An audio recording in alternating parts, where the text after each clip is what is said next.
Alors vous voyez, je vous parlais, ça j'aurais peut-être dû vous en dire avant, quand je parlais de la morale et de l'éthique, et que je vous disais que, bon, en réalité, en médecine, la science évolue tout le temps. Alors on vous dit un truc à un moment, on vous dit le contraire à un autre moment. On dit les régimes sans sel pour les cardiaques, après ça on dit mais on a mis les cardiaques en perfusion de sel, on n'a pas réussi à leur faire monter leur tension, puis maintenant on revient au régime sans sel. Je vous passe les régimes des bébés, ou l'allaitement terminé, puis maintenant tout le monde dit qu'il faut revenir à l'allaitement. Soigner la syphilis avec du cyanure de potassium et de l'antimoine, parce que le mot d'antimoine, c'est parce que c'est un moine qui l'a manipulé et qui en est mort. Soignez la syphilis avec ça. Maintenant, vous feriez ça en France, vous iriez directement en prison. Ceux qui restent dans la médecine, bien sûr, c'est les découvertes qui sont stables et qui servent, mais elles-mêmes évoluent. Ce qui reste, c'est la morale. C'est la morale médicale. C'est-à-dire, en réalité, ce qui relie l'homme à son médecin et ce qui relie ces deux personnages-là à Dieu. Alors ça n'existe plus. On a, s'étant débarrassé des 10 commandements et de la morale des 10 commandements, suppression, tu ne donneras pas de breuvage abortif à la femme enceinte dans le serment d'Hippocrate. Donc, on va contre la morale naturelle, d'où le mot d'éthique. Alors vous allez me dire, il y a l'ordre des médecins. Ben, regardez ce que dit l'ordre des médecins. C'est le bulletin de l'ordre des médecins. Ils disent, l'éthique médicale est à réinventer en permanence. C'est-à-dire que la morale médicale est à réinventer en permanence. Elle est élastique et se doit être recréée au fil du temps et à la remorque réelle de la vie. Ce qu'il faut, ce qui est visé, c'est de créer un homme nouveau, pas au sens évangélique du terme, vous doutez bien. Il y a beaucoup de gens qui ont eu des idées là-dessus. C'est l'homme générique de Marx qui pensait que nous arriverions à une humanité transfigurée, transformée, après une série de sauts qualitatifs brusques dans l'histoire. Mais c'est aussi l'Übermensch de Hegel, qui a abouti au nazisme, qui voyait la création d'une race nouvelle, très forte, très belle, parfaite, qui dominerait le monde. C'est le mythe de l'homme parfait, en quelque sorte, d'où cette volonté de créer des embryons génétiquement modifiés, comme je vous l'ai marqué ici. Alors à quoi ça sert? Eh bien, ça sert tout simplement à essayer d'obtenir l'homme parfait. La médecine, dans son avenir immédiat, sera prédictive. Actuellement, ce que l'on fait, c'est que on trie les embryons et, par exemple, dans une famille, il y a une potentialité vers la myopathie. Par exemple, tous ceux qui ont un risque d'avoir la myopathie sont mis dans l'évier. On les sélectionne. Vous savez ce que c'est, ça s'appelle le diagnostic préimplantatoire. On met un ovule face à un spermatozoïde, on obtient un embryon. Cet embryon, on en prend une cellule, on regarde les chaînes d'ADN, on regarde les gènes, on dit celui-là, il semble avoir le gène de la myopathie, on s'en débarrasse. Mais pire encore, maintenant, les Anglais ont donné l'autorisation de faire des avortements et de faire de la sélection de ce type sur des potentialités. C'est-à-dire sur une chance théorique d'avoir une maladie. Et plus précisément, ça concernait le cancer du sein. C'est-à-dire que si on s'aperçoit qu'un fœtus a un risque de présenter un cancer du sein, un risque, ça ne veut pas dire qu'il va le présenter, parce que si vous voulez en médecine, vous avez ce que vous êtes, ce qu'on s'appelle la génétique, les gènes, et le génotype, et ce que vous devenez, c'est le phénotype. C'est ce que vous apporte la société. c'est ce que vous devenez par intermédiaire de la société. Alors pour le cancer du sein, si vous fumez, c'est un apport de la société, la cigarette. Cet apport de la société peut être déterminant dans l'apparition de votre cancer. Vous le suivez bien. Mais si vous ne fumez pas, vous n'aurez pas de cancer. Et bien malgré ça, actuellement, en Angleterre, et en France, ça va venir dans les semaines qui viennent, c'est prévu, c'est qu'on va créer un certain nombre de maladies pour lesquelles on pourra déterminer des potentialités de maladies. Je pose à cette affaire-là, tout ça c'est des notions très récentes dont je ne parlais pas auparavant, c'est que ça se bouscule au portillon, parce que vous risquez dans votre vie de faire de l'eczéma, vous risquez de faire un cancer colorectal et un cancer du sein, par exemple. Alors comme ça se bouscule au portillon, on va devoir tuer tous les embryons, ce qui est impossible. Si bien que ça pose un problème réel. Mais ça sera certainement, une recherche vers l'homme parfait où chaque femme pourra dire moi je veux un enfant comme ça, je veux un enfant qui soit attiré par la musique ou un enfant qui a un grand nez. Voilà, c'est un peu ça comment ça se profile. Alors cette chosification, vous la connaissez, cette chosification de l'être humain. L'être est un matériau qui se gère, comme disait Henri Simon, ce que je vous répète, c'est l'avortement. Bon, alors je ne vais pas vous parler de l'avortement, vous connaissez la situation, c'est 250 000 avortements en France. Bon, c'est les infanticides dont je vous ai parlé tout à l'heure. Ici, vous allez voir, les autorités, ça se passe en Ukraine. Selon la BBC anglaise, avortements et infanticides de bébés ukrainiens en bonne santé alimentent l'industrie de la recherche sur les cellules souches. Les autorités locales ont exhumé d'un cimetière utilisé par une maternité les corps de 30 nourrissons et fœtus, dont certains démembrés, ainsi que des organes. Un enregistrement vidéo d'exhumation a été envoyé, etc. Vous voyez, donc, on prend des enfants pour faire des expériences, en quelque sorte. Bon.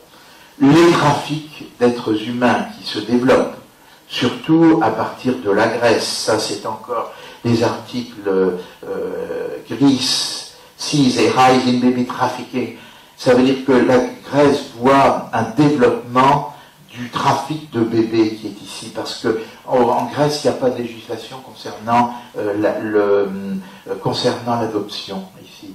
Babies for sale in Greece, un illicit trade sale. Les bébés sont en vente en Grèce. Un trafic qui est en pratique, qui est illicite.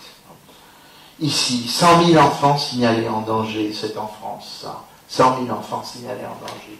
Et cette chosification. Alors, je ne vais pas vous parler de l'homosexualité. Là aussi, vous connaissez la chose. L'homosexualité est reliée à cette société hédoniste telle qu'elle est vue aussi bien par le meilleur des mondes, c'est-à-dire que tout le monde peut jouir de tout le monde, et on peut être homosexuel, bisexuel, transsexuel, etc. Là, il est question d'étudier une loi sur la transsexualité. Donc, mesdames, si vous voulez être transformées en homme, c'est la collectivité qui va payer, et messieurs, si vous voulez être transformés en femmes, c'est la collectivité aussi qui va payer. Bien sûr, la dissolution du mariage et des couples. Savez-vous combien d'enfants sont élevés en France dans le cadre d'un seul parent? On appelle ça une uniparentalité. À votre avis, combien? Oui, voilà, comme Rachida Dati. Combien? 4 750 000. Publié par Le Pèlerin. Donc vous vous imaginez un petit peu la dissolution des familles, nous qui sommes habitués à vivre en famille, cette destruction massive de la société, où entre les couples monoparentales, biparentales, reconstitués, déconstitués, on n'y comprend plus rien. On n'y comprend plus rien. Bon. On arrive au fait que nous qui sommes pères et mères, on est considérés comme des lapins parce qu'on a 5 enfants, bien sûr. Hein. Ça, c'est obligatoire. Et puis, après tout, bon, nous n'avons pas d'aventure extra-conjugale, comme c'est bien dit, n'est-ce pas? Ah, ça fait exotique, là, ça fait Brésil, ça fait tout ce que vous voulez, voilà, c'est... Chosification, bien sûr, qui est caractérisée par les crimes et les délits qui prolifèrent dans notre pays. Alors, on nous dit que ça va toujours... qu'il y a une diminution dans l'augmentation, hein, et c'est 2,5 millions au titre de vol et recel. Et alors on me dit, bah oui, mais dans telle région, ça a diminué, c'est que ça va mieux, ça, il n'y a pas de problème.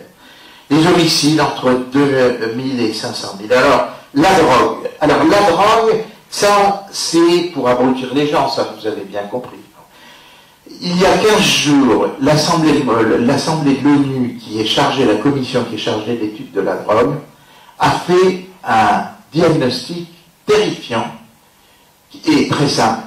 C'est que toutes les mesures que l'on a prises pour limiter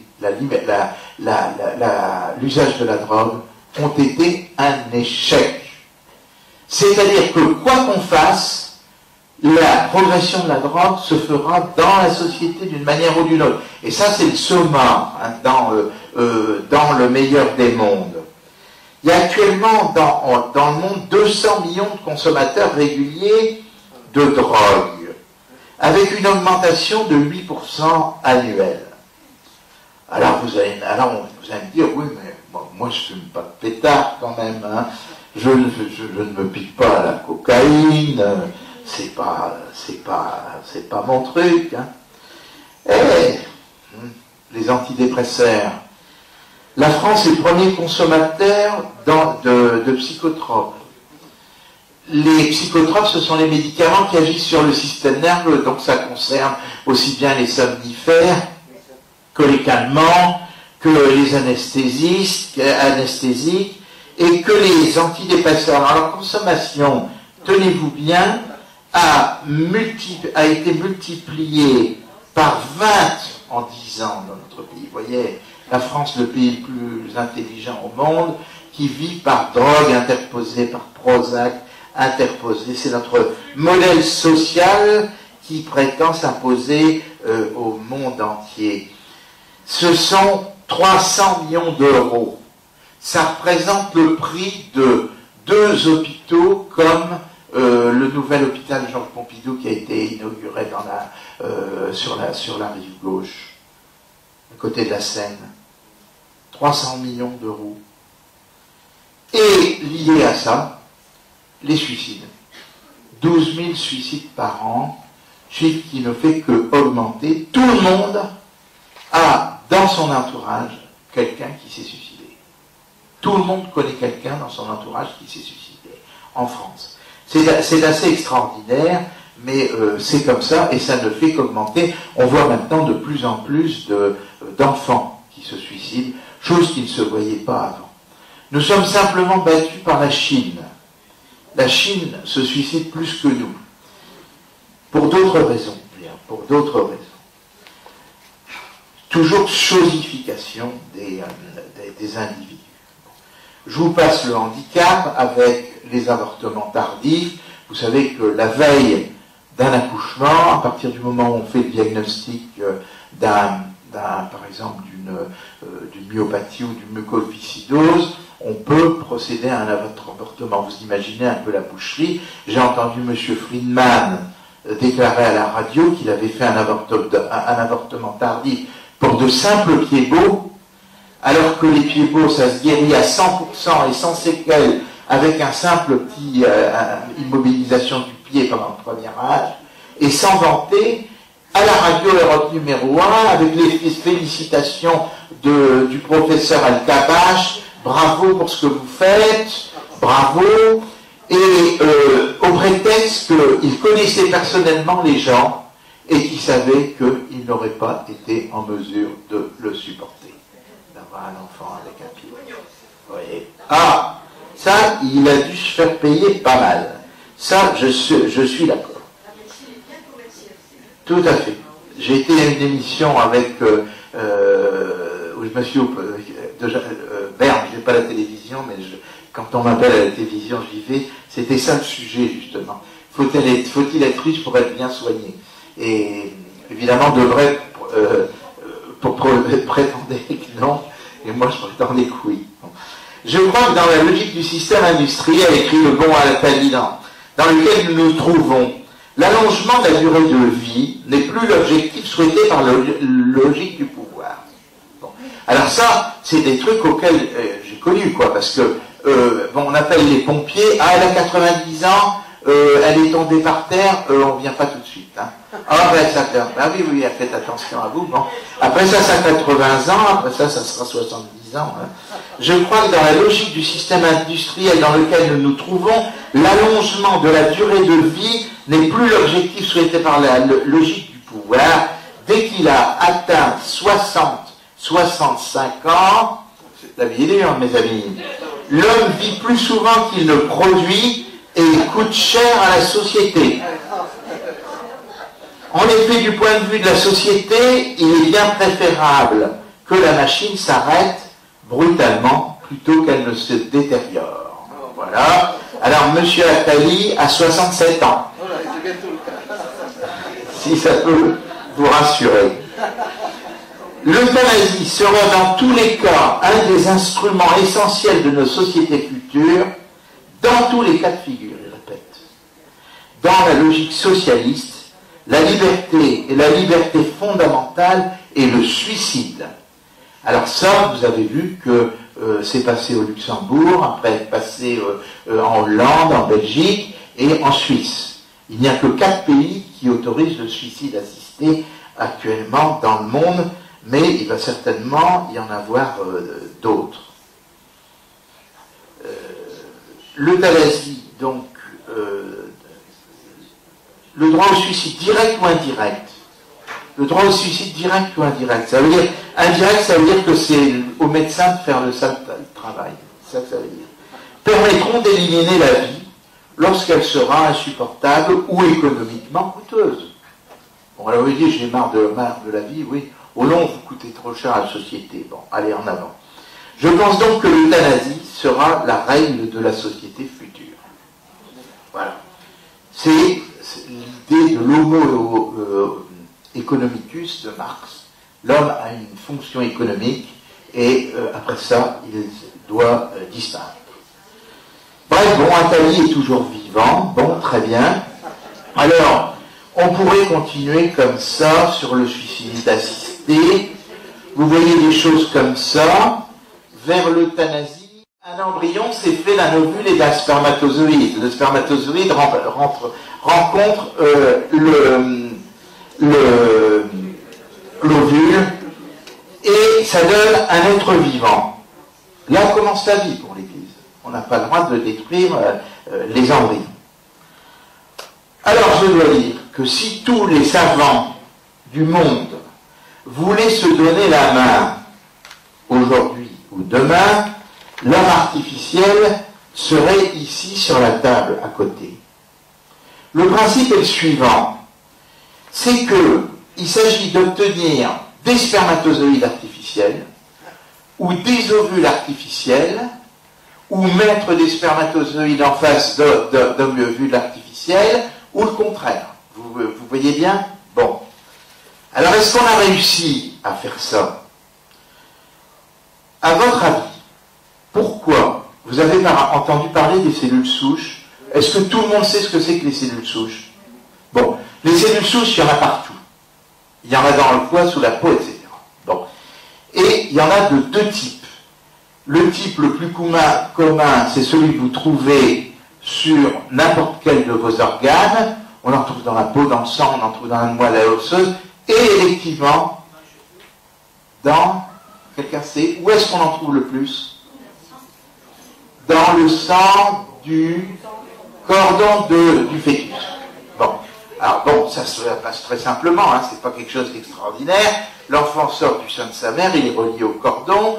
Depuis l'aube de l'humanité, on coupe le cordon, on lit, et puis voilà. Bon. Alors avant, on avait le placenta qui pendait au bout du cordon ombilical.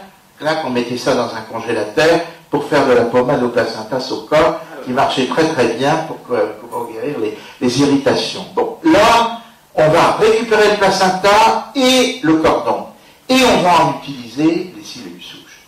Et là, les résultats sont absolument fabuleux. Enfin, je veux dire, il n'y a pas une semaine où on trouve un résultat. La semaine dernière, on a trouvé, en mettant des cellules souches provenant de la moelle osseuse de la personne atteinte d'un diabète numéro 1, c'est-à-dire des diabètes 2, donc celui qui dépend de l'insuline. Donc ce sont des gens qui se piquent à l'insuline 2 fois par jour ou 3 fois par jour. Bon. Eh bien, on a mis des cellules souches dans le pancréas. Eh bien, tenez-vous bien, les gens qui sont là sont guéris. Bon, tant mieux. Alors tout ça, c'est parfait. On a guéri des cornets. Moi-même, malheureusement, je n'ai pas pu en bénéficier. J'ai fait une nécrose de la hanche. C'était déjà il y a 5 ans. Eh bien, à Berck, on implantait des cellules souches qui venaient de la moelle osseuse, c'est-à-dire qu'on vous les prenait dans la moelle osseuse au niveau de la crête iliaque, on les sélectionnait et on les réinjectait in situ. Bon, mais moi, c'était trop tard. Bon, voilà. Donc, j'ai dû avoir une prothèse de hanche. Nous avons une membre de notre association qui s'appelle Geneviève, qui travaille dans un laboratoire, et ils isolent des cellules souches du sang lui-même. Et ils le revendent dans les cliniques et les hôpitaux pour guérir un certain nombre de leucémies, pour guérir certaines tumeurs des os, comme le myélome multiple de Calère qui entraîne des destructions. Fantastique. Bon. Déjà, on n'en a pas parlé en France, mais ça se fait maintenant couramment. J'étais en Espagne. Un couple un jour a un gosse. Et puis, on a dit, on voudrait bien récupérer les cellules souches du cordon. Tiens. En France, il n'y a que 3 banques de cellules souches du cordon. On est très très en retard. Là-bas, ils en ont plein. Il y a un immense complexe qui regroupe, qui a quelque chose comme 4 millions de cordons qui a été fait entre les différents pays asiatiques, y compris la Chine. Bon. Ces gens, donc, un enfant dit, on voudrait garder le sang du cordon, très bien, on vous garde le sang du cordon. 3 ans après, c'est une petite fille, la petite fille fait une leucémie. On va rechercher le sang du cordon. On isole les cellules souches, on injecte en une fois les cellules souches, la petite fille est guérie. Alors qu'elle était condamnée à mort. Elle était condamnée à mort. Alors tout ça, c'est merveilleux, si vous voulez. Ça c'est parfait, il n'y a rien à dire. C'est comme les transfusions sanguines, c'est comme les... Alors vous allez me dire, mais pourquoi?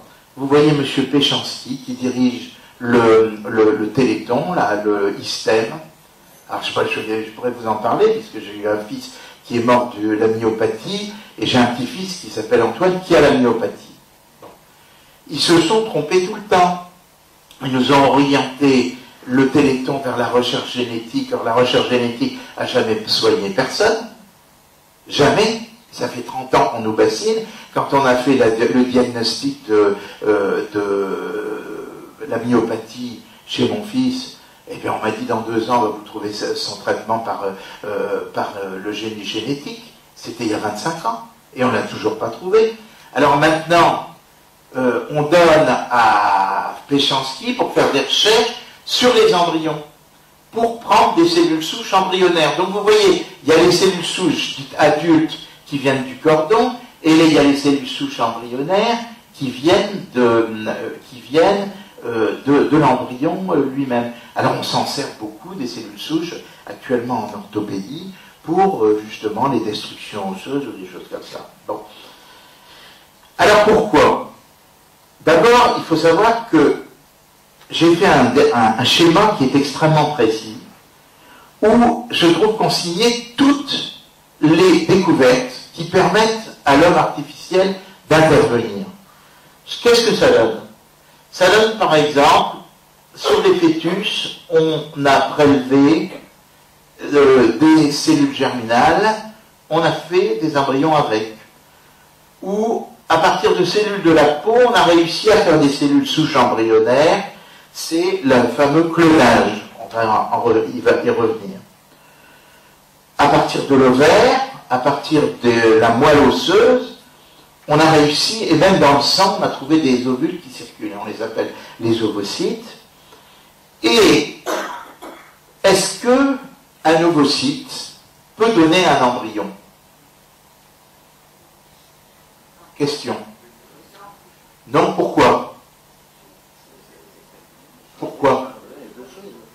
Parce qu'il y a deux choses, c'est-à-dire, il y a le spermatozoïde qui amène la moitié du patrimoine et l'ovule qui en amène l'autre moitié. Vous me suivez bien, hein? Donc c'est des chromosomes, c'est 2 fois 26. Or, un ovule n'en tient que 23. Donc théoriquement, un ovule peut jamais donner un embryon. D'où la recherche qui a été faite pour le fameux clonage, où là, on prenait le noyau de l'ovule qui n'a que 24 chromosomes, on prenait une cellule de n'importe où, de la peau, n'importe quoi. Pour Dolly la brebis, c'était une cellule qui venait du pis de sa mère. On prend le noyau et on le met dans l'ovule. Lui, ce noyau, il a le stock d'ovules, de chromosomes. Donc, il a 46 chromosomes, ce qui permet le développement d'un embryon. Vous me suivez bien? C'est ça le clonage. Alors, il est bon de savoir que le clonage a été effectivement réalisé. Il n'a pas été réalisé par Antinori, il n'a pas été réalisé par les Strauss-Wang, mais il a été réalisé plus tard, et on n'en a pratiquement pas parlé dans les journaux, par une équipe américaine. Donc nous avons notre clone qui suffit d'implanter dans un utérus, comme on voit dans le film à l'aube du 7e jour avec Schwarzenegger, là où il se trouve face à son clone durant tout un film. Mais il y a de multiples voies qui sont possibles. Par exemple, on a pu transformer des spermatozoïdes en embryons. On a pu transformer, c'est incroyable, hein, tout ce qui a été fait. Par exemple, le numéro 1, c'est Madame Lynn, Hélène, en 2003, dans Maryland, a réussi à obtenir un ovocyte, c'est-à-dire un ovule primitif, à partir d'une cellule souche embryonnaire. Vous voyez, elle a pris une cellule souche embryonnaire, elle en a fait un ovocyte, un ovule. Et c'est ça, en réalité, le problème. C'est ça le fond du problème, c'est que pour avoir des spermatozoïdes, c'est facile d'en avoir. Pour avoir des ovules, des ovocytes, c'est très difficile. Pourquoi? Parce qu'il faut aller les chercher. Et où est-ce qu'elles sont? Au milieu du ventre de la femme. On est obligé de faire une célioscopie ou une ponction à travers du vagin sous anesthésie générale. Il faut aller piquer, on stimule l'ovaire. C'est assez douloureux, c'est long, c'est pénible. D'où la nécessité, si on veut faire un homme artificiel en série, parce que c'est de ça dont il s'agit, il nous faut des ovules. Il faut des ovules. Et c'est pour ça d'ailleurs que vous entendez à la radio de la propagande pour les dons d'ovules. Je vous dis que ça ne se bouscule pas au portillon, hein, parce que c'est vraiment une sale épreuve. Bien. Alors avec les ovules, eh bien c'est à ce moment-là qu'on pourra pratiquer des clonages, et il y a même plusieurs techniques. Je vous en donne une. Je les donne toutes parce qu'elles se recoupent toutes, hein, dans le schéma que vous retrouverez dans mon bouquin. On a pris un spermatozoïde, et dans la tête du spermatozoïde, vous savez, c'est comme un petit étard. Hein, et en haut, il y a ce qu'on appelle l'acrosome, qui est la tête, si vous voulez, le bout de la tête, le nez, si je puis m'exprimer comme ça. On a isolé une hormone qui s'appelle ZPLC, zeta du spermatozoïde. Et cette simple hormone, vous voyez, il n'y a même plus besoin de patrimoine génétique, plus besoin de chromosomes, plus rien. On prend cette hormone. Imaginez que on ait un petit flacon de cette hormone-là, on va l'injecter dans 10 ovules, et bien ça va nous donner 10 embryons par parthénogenèse. C'est la reproduction des varantes Komodo des abeilles, aussi qui donne les bourdons par reproduction parthénogénétique. C'est tout simplement les chromosomes de la mère qui se divisent en deux. Alors après, maintenant, nous l'avons, notre embryon. Qu'est-ce qu'on en fait? Eh bien, pour l'instant, il est question de le développer dans un premier temps dans le sein de sa mère, ensuite les mères porteuses, parce qu'il y a beaucoup de femmes qui n'auront plus du tout envie de porter des enfants, s'il y en a qui peuvent le faire pour elles, mères porteuses. Mais en attendant, qu'est-ce qu'on va faire? Et c'est là où se trouve le nœud du problème et la fin quasiment du problème, c'est qu'actuellement, il est possible de développer des embryons jusque 2 mois et demi équivalent à la grossesse. Vous me suivez bien? Bon, 2 mois et demi, un petit peu plus. Et on a réussi à faire survivre des enfants prématurés qui eux-mêmes avaient 3 mois et demi, l'équivalent de 3 mois et demi de grossesse, c'est-à-dire à peu près 120 grammes, 110 grammes. Bon.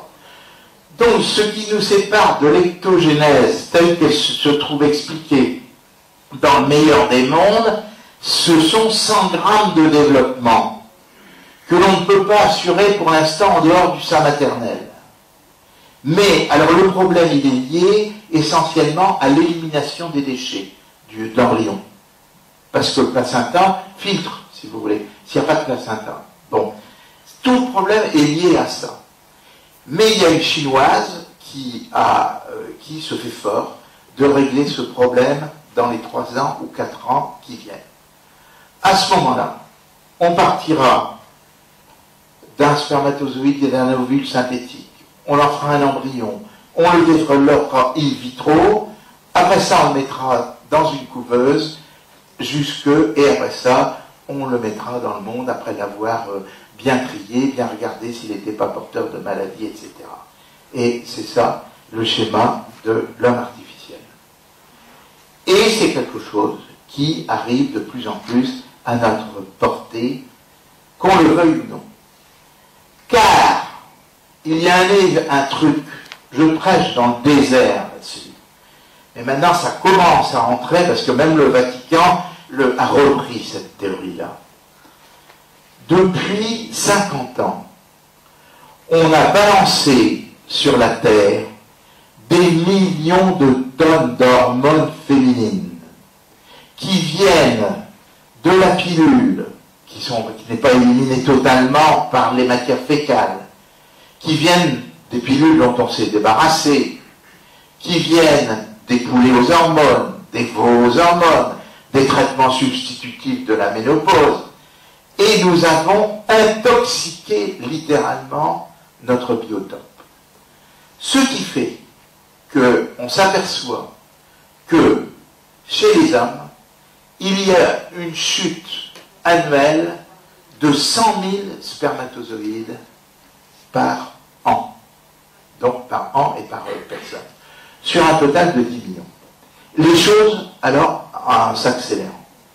On a retrouvé des hormones dans tous les fleuves qui sortaient de notre pays. On a retrouvé des hormones dans tous les fleuves qui sortaient de l'Amérique, d'Écosse. On s'est aperçu que les poissons changeaient de sexe.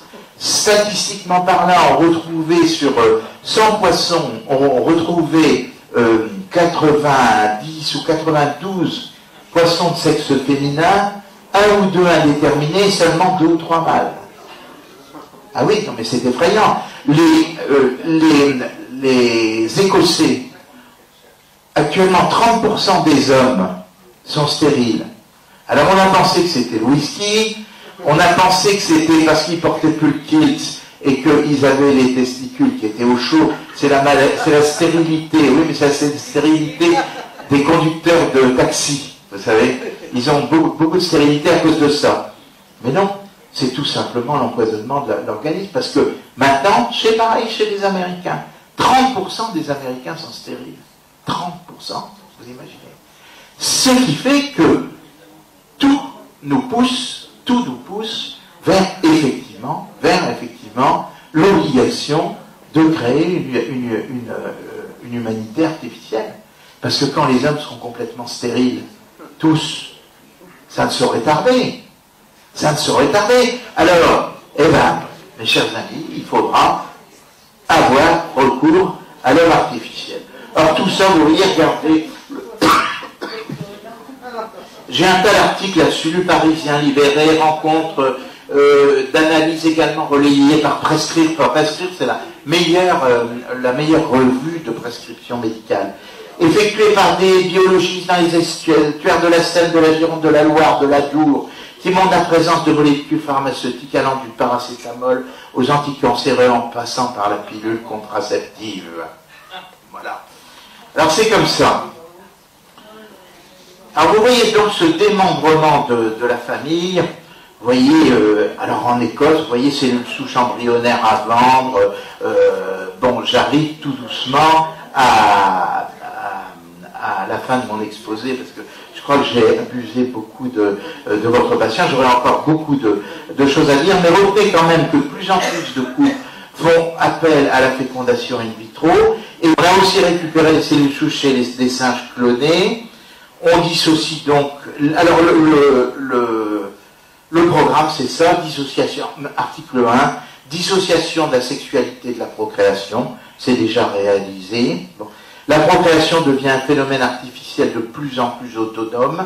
L'embryon se fait dans un tube en essai, c'est la fécondation in vitro, c'est réalisé. Acte 3, la notion de famille disparaît. Il y a des utérus porteurs anonymes et rétribués. En attendant l'ectogénèse, l'acte 4, c'est l'ectogénèse qui remplace le plan divin de la création. C'est l'homme générique de Marx. Alors pour vous donner un exemple j'ai fait un petit calcul, c'est que le clone de Schwarzenberg, qu'est-ce que c'est qu'un clone? Un clone est à la fois le fils de son père, le jumeau de son père, le fils et le beau-frère de sa mère, laquelle est sa belle-sœur, le fils et le petit-fils de ses grands-parents, le frère de son oncle et l'oncle de ses frères. Et il deviendra le père de ses enfants et le grand-oncle de ses enfants. C'est ça le principe du clonage. Vous voyez, donc on a créé deux êtres pareils. Quelle est la nature qui s'en... Vous voyez l'éclatement de la famille qui s'ensuit. Alors je termine, j'en ai encore pour 2 minutes. Alors il est évident qu'on peut se demander ce que va devenir notre société dans un univers pareil, avec cette destruction de l'humanité. Sommes-nous à la fin de l'humanité? C'est une question qu'on peut se poser tout à fait légitimement, non pas à court échéance, mais certainement à moyenne échéance. J'entendais une personne tout à l'heure à la radio qui expliquait que c'était l'homme lui-même qui était responsable d'une partie des séismes que connaît la planète actuellement. Il y a une progression exponentielle des séismes dans le monde entier. Alors il y a un professeur qui s'appelle Nick Bostrom qui dirige l'Institut pour l'avenir de l'humanité qui se trouve à Oxford. Institut pour donc c'est un professeur de faculté officielle, il est cofondateur du World Transhumanist Association et il estime que l'humanité a 50% de chances de disparaître dans les prochaines années. 50%. Et l'hypothèse qui retient le plus, c'est celle qu'il appelle Shrieks, qui veut dire hurlement, c'est le remplacement de l'homme par une intelligence artificielle mal programmée. C'est-à-dire qu'on aura programmé mal un embryon et que cet embryon viendra à détruire le monde. Bon. Il est inutile de vous dire que je ne le souhaite pas, vous vous en doutez bien. Bon. Alors, je conclus en vous disant ceci, c'est que Saint Paul, en réalité... Or, donc quand vous voyez ça, hein, vous voyez ici... Vous voyez bien que ce bébé qui se porte bien, il est derrière cette étoile c'est un pentagramme dans lequel on place habituellement Satan, et vous voyez que cette réalisation se fait par l'intermédiaire de cornues qui sont là-bas, toutes sortes de trucs biologiques qui sont ici en bas. Donc on retrouve évidemment la marque de Satan à ce niveau-là, c'est ça. Alors Saint Paul, dans sa deuxième épître aux Thessaloniciens, semble avoir prévu le coup, mais magnifiquement, en disant « Auparavant doit venir l'apostasie ». Ah, ça, c'est intéressant, ça. Bon. Et se révéler l'homme impie. Donc, doit se révéler l'homme impie. L'être perdu. l'adversaire, celui qui reçoit un culte jusqu'à s'asseoir en personne dans le sanctuaire de Dieu. Et là, il y a deux traductions qui sont possibles. Se reproduisant lui-même comme Dieu, c'est-à-dire se prenant pour Dieu, ou se présentant lui-même comme Dieu. Mais l'idée commune, c'est que, en fait, l'homme entend prendre la place de Dieu. Et que c'est le délit fondamental du péché originel, c'est l'arbre de vie, tu ne toucheras pas à l'arbre de vie, et le serpent tentant Ève en disant, tu seras maîtresse de la vie. Ah oui, tu seras la maîtresse, tu seras maîtresse de la vie et de la mort. C'est assez extraordinaire, parce qu'on rencontre dans ce projet-là, l'homme artificiel, Satan lui-même, dans une espèce de combat eschatologique. En tout cas, mes chers amis, ne vous désespérez pas. Bien sûr, cette perspective n'est pas réjouissante, mais moi j'ai toujours été maurassien, et dans Maurras nous dit bien qu'il ne faut jamais désespérer, que le désespoir est une sottise. Et pourquoi? Parce qu'il y a toujours des trous dans lesquels il y a un moment on peut se glisser. Si le coup d'État est possible. Hein. Brutalement, il y a des circonstances qui font qu'on peut brutalement changer les choses. Et n'oubliez pas aussi que c'est toujours Dieu qui est maître de notre destin. Et comme dit un proverbe italien qui dit, oui, c'est le diable qui tient la casserole et qui est la casserole, mais c'est toujours Dieu qui est le couvercle. Quoi qu'il en soit, je voudrais vous dire que Aldous Huxley a écrit, il est mort en 1952, et il a écrit un dernier livre où il est revenu sur son meilleur des mondes. Et il s'affole lui-même, on n'est qu'en 52, qu'est-ce qu'il dirait maintenant, hein, des conséquences terribles de ce qu'il a prédit dans son livre. Peut-être que vous poserez une question là-dessus. Il écrit un livre qui s'appelle « Le retour sur le meilleur des mondes ». Donc c'est un commentaire de son livre précédent, écrit 26 ans auparavant. Et il termine son livre avec ces mots. En attendant, il reste quelques libertés dans le monde. Peut-être les forces qui la menacent sont-elles trop puissantes pour que l'on puisse leur résister longtemps. C'est encore et toujours notre devoir de faire tout ce qui est en notre pouvoir pour nous opposer à elles. Voilà, mes chers amis.